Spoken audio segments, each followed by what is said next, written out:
नमस्कार, माझे नाव वैष्णवी सरोदे. मी आता 6वी शिकते. माझ्या शाळेत नाव श्री छत्रपती शिवाजी विद्यालय.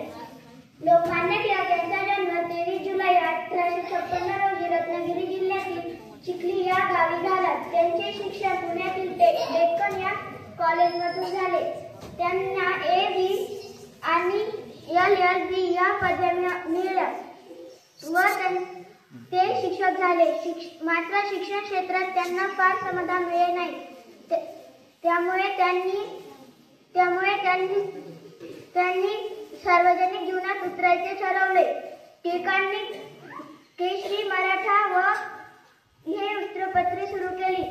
स्वराज्य हा माझा जन्मसिद्ध हक्क आहे आणि तो मी मिळवणारच, अशी सिंह गर्जना करून इंग्रजांना हादरून सोडण्याचे काम थोर देशभक्त म्हणजे लोकमान्य टिळक आणि त्यांनी त्यांच्या माध्यमातून